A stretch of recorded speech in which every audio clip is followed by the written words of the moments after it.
Hello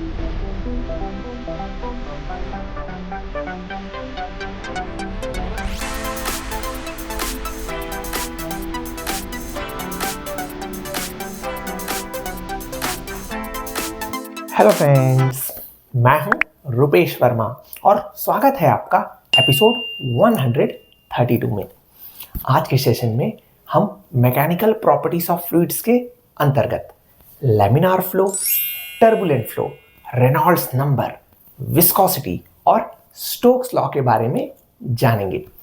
हमेशा की तरह इन कॉन्सेप्ट्स के रियल वर्ल्ड एक्साइटिंग एप्लीकेशंस पर हमारी खास नजर रहेगी। सबसे पहले तो हमें ये याद रखना है फ्लूइड एग्जैक्टली किन्हें कहते हैं। जैसा कि नाम से ही समझ में आ रहा है, फ्लूइड मतलब जो फ्लो कर सकता है, जैसे लिक्विड्स एंड गैसेस। और आज का हमारा पूरा फोकस इन्हीं फ्लूइड्स के डायनेमिक्स को समझने पर रहेगा।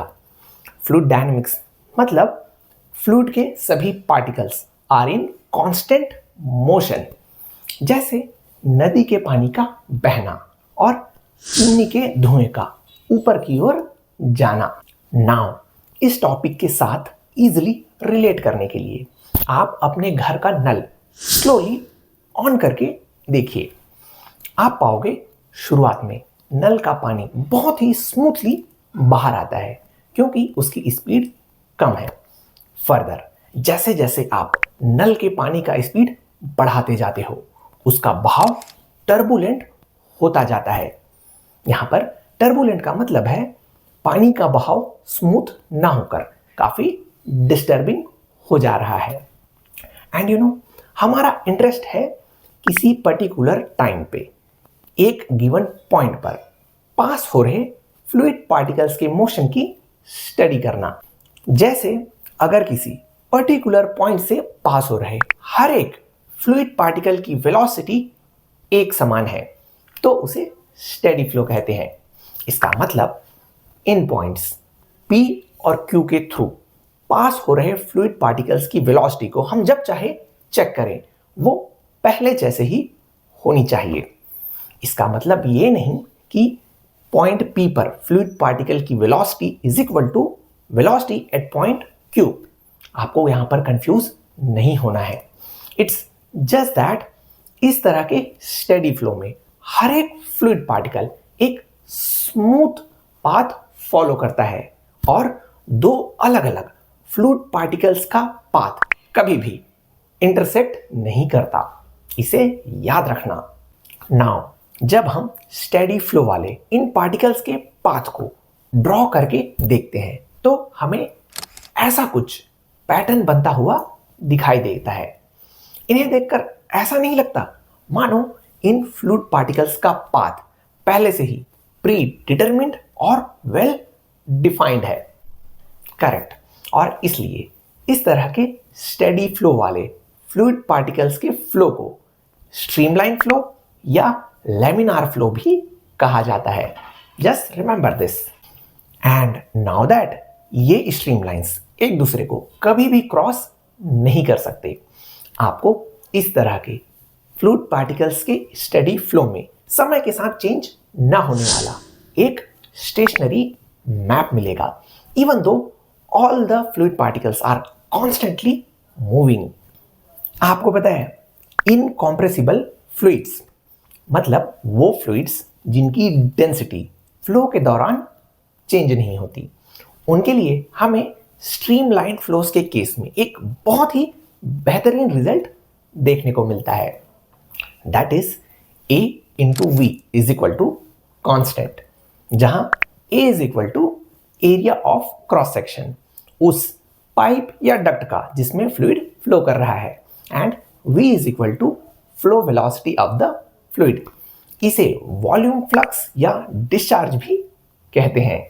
आप देखोगे इस इक्वेशन को कांस्टेंट मास फ्लो रेट वाले एक्सप्रेशन की मदद से ही डिराइव किया गया है और इसलिए इस इक्वेशन को इक्वेशन ऑफ कंटिन्यूटी भी कहते हैं।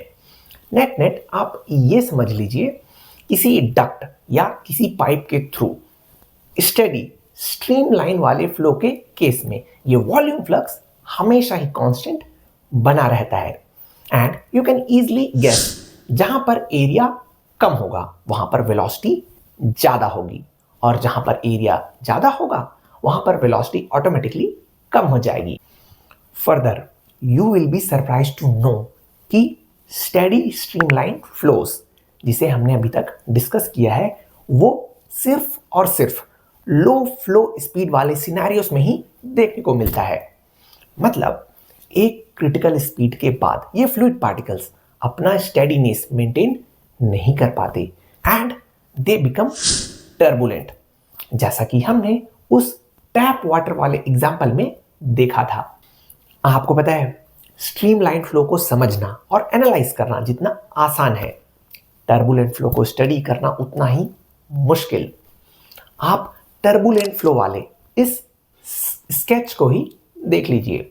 यहां पर सबके सब फ्लूइड पार्टिकल्स बहुत ही रैंडम मोशन परफॉर्म करते हुए दिख रहे हैं, है ना। Now tell me one thing, कोई भी फ्लो लैमिनार है या turbulent, how will you figure this out? Don't worry, उसके लिए हमने एक डायमेंशनलेस क्वांटिटी को डिफाइन कर रखा है जिसे रेनॉल्ड्स नंबर कहते हैं, which is equal to rho L V upon mu, जहां rho is equal to fluid density, V is equal to flow velocity and L is equal to the characteristic length. एक circular diameter वाले pipe के case में इसे आप pipe का diameter consider कर सकते हो and mu is equal to dynamic viscosity. Fluids के इस स्पेशल प्रॉपर्टी विस्कोसिटी को हम थोड़ी ही देर में डिटेल में समझेंगे, बट बिफोर दैट कोई भी फ्लो लैमिनार है या टर्बुलेंट, इसका पता लगाने के लिए आपको बस एक रेफरेंस रेंज को याद रखना है। जैसे अगर रेनॉल्ड्स नंबर की वैल्यू 2000 से कम है तो यू कैन क्लियरली से कि ये एक प्रकार का लैमिनार फ्लो है। आगे अगर रेनॉल्ड्स नंबर की वैल्यू 2000 से ज्यादा हो गई लेकिन अभी भी उसकी वैल्यू 4000 से कम है तो ये फ्लो एक तरह का ट्रांजिशनल फ्लो होगा, मतलब लैमिनार फ्लो और टर्बुलेंट फ्लो का मिक्स।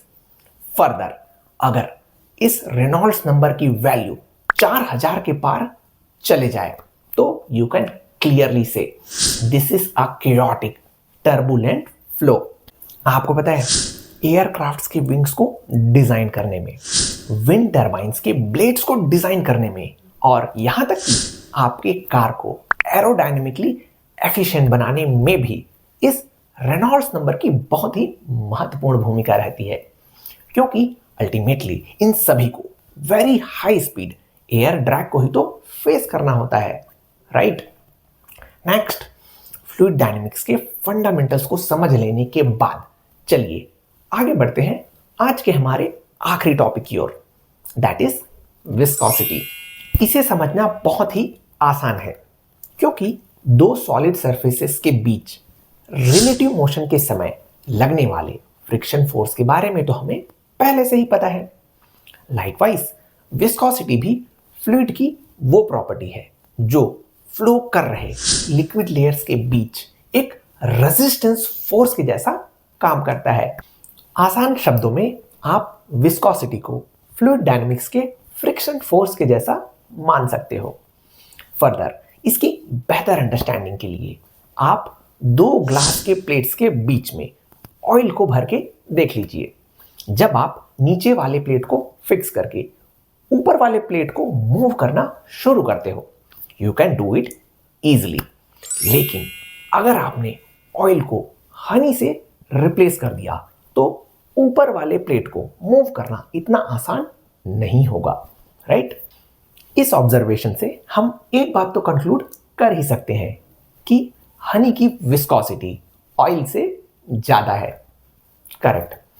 एक और महत्वपूर्ण बात, फ्लूइड का वो सरफेस जो ऊपर वाले मूविंग प्लेट के कांटेक्ट में है उसकी वेलोसिटी भी प्लेट के वेलोसिटी के बराबर होगी एंड लाइकवाइज फ्लूइड का वो सरफेस जो नीचे वाले फिक्स्ड प्लेट के कांटेक्ट में है उसकी वेलोसिटी भी 0 होगी और इन दोनों फ्लूइड लेयर्स के बीच में आपको वेलोसिटी का ऐसा कुछ प्रोफाइल देखने को मिलेगा। इस वेलोसिटी डिस्ट्रीब्यूशन को आप ध्यान से देखिए। फ्लूइड लेयर्स की वेलोसिटी 0 से लेकर v तक यूनिफॉर्मली इंक्रीज हो रही है। करेक्ट। एक्चुअली ऐसा इसलिए हो रहा है क्योंकि किसी गिवन फ्लूइड के लेयर के लिए उसके ऊपर वाला फ्लूइड उसे आगे की ओर खींच रहा है और उस फ्लूइड लेयर का नीचे वाला लेयर उसे पीछे की ओर खींच रहा होता है। कॉन्सिक्वेंटली पैरेलल फ्लूइड लेयर्स के बीच में एक रिजल्टेंट ड्रैग फोर्स डेवलप हो जाता है, एसेंशियली जिसे हम विस्कस फोर्स कहते हैं। Now tell me one thing, इस तरह के पैरेलल फ्लूइड लेयर्स को हमने कहां पर देखा था? स्ट्रीमलाइन फ्लो में या टर्बुलेंट फ्लो में? Correct, the answer is streamline flow. और इसलिए स्ट्रीमलाइन फ्लो या लैमिनार फ्लो को हाईली विस्कस फ्लो भी कहते हैं। एक बार फिर से सुनिए, स्ट्रीमलाइन फ्लो में टर्बुलेंट फ्लो की कंपैरिजन में विस्कोसिटी बहुत ही ज्यादा होती है। स्टूडेंट्स जनरली यहां पर कंफ्यूज हो जाते हैं। आज का सेशन कंक्लूड करने से पहले there is one more concept you need to learn. जब कभी आप पानी में एक पत्थर डालते हो तो उसकी वेलोसिटी धीरे धीरे कम होने लगती है, राइट? क्योंकि यहां पर अलग अलग फ्लूइड लेयर्स के बीचों बीच रिलेटिव मोशन होने के कारण उस ऑब्जेक्ट के ऊपर एक नेट रिटार्डिंग फोर्स लगने लगता है। एंड यू नो, इस रिटार्डिंग फोर्स की वैल्यू ऑब्जेक्ट के वेलोसिटी के प्रोपोर्शनल होती है। इस ड्रैग फोर्स की वैल्यू को स्टोक्स लॉ की मदद से आसानी से कैलकुलेट किया जा सकता है, which is equal to 6 pi eta into R into V. आपको पता है, इस स्टोक्स लॉ का सबसे एक्साइटिंग एप्लीकेशन हमें रेन ड्रॉप्स वाले एग्जाम्पल्स में देखने को मिलता है। यू विल सी इन रेन ड्रॉप्स के मूवमेंट को जहां एक और विस्कस फोर्स और बायन फोर्स रिटार्ड कर रहे होते हैं, वहीं दूसरी ओर ग्रेविटी फोर्स इन रेन ड्रॉप्स को नीचे की ओर एक्सेलरेट करने लगता है। आपको पता है, एक समय के बाद ये सारे फोर्सेस बैलेंस हो जाते हैं और उसके बाद रेन ड्रॉप्स कांस्टेंट वेलोसिटी के साथ नीचे गिरने लगते हैं, जिसे टर्मिनल वेलोसिटी भी कहा जाता है। नाउ अब आप इस टर्मिनल वेलोसिटी को कैसे इवैल्यूएट करोगे? You think about it and let me know your answer in the comments. और इसी के साथ आज हमारा एपिसोड 132 भी समाप्त हो गया है। आपको आज का सेशन कैसा लगा मुझे कमेंट करके जरूर बताएं। एक एक्साइटिंग एपिसोड के साथ आपसे फिर मुलाकात होगी अगले हफ्ते। तब तक keep commenting, keep sharing. Happy Sunday, happy learning.